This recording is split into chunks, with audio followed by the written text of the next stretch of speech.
শুভ দুপুর বন্ধুরা, তোমরা সবাই কেমন আছো? আশা করি সবাই ভালো আছো। এই যে ভাত নিয়ে বসে পড়েছি, এখানে তিনজনের ভাতটা বেড়ে নিয়েছি। এই যে সুন্দর করে ভাতটা বেড়ে নিয়েছি।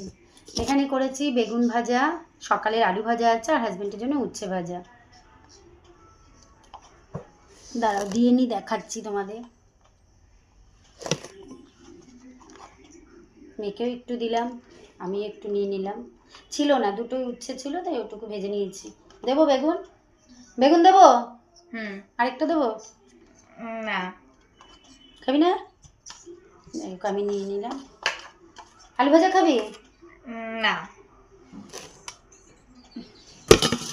চলো তোমাদের দেখাই আর কি করেছি।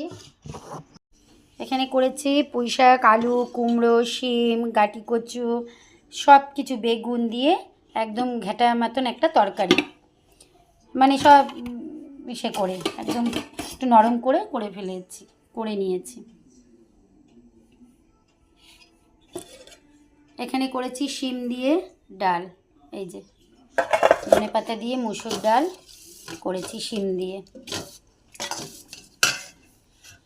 আর এখানে করেছি ডিমের ঝোল, একটা অমলেট আছে, যেহেতু হাজবেন্ড অমলেটটা দিয়ে খাবে বলল, ওর জন্য করেছি। আর আমাদের এই যে দুজনে, এই হচ্ছে আজকে দুপুরের। এই যে আমার ভাত বেড়েছি, এখানে মেয়ে, এখানে হাজবেন্ডের। মেয়ে একটু লঙ্কা খাবে বললো, তাহলে আমরা খেয়ে নিই, তোমরা সবাই খেয়ে নাও। কেমন লাগলো আজকে দুপুরের আমার এই রান্নাগুলো, লাঞ্চ মেনুটা? ভালো লাগলে লাইক, কমেন্ট, শেয়ার, সাবস্ক্রাইব করতে কিন্তু ভুলো না।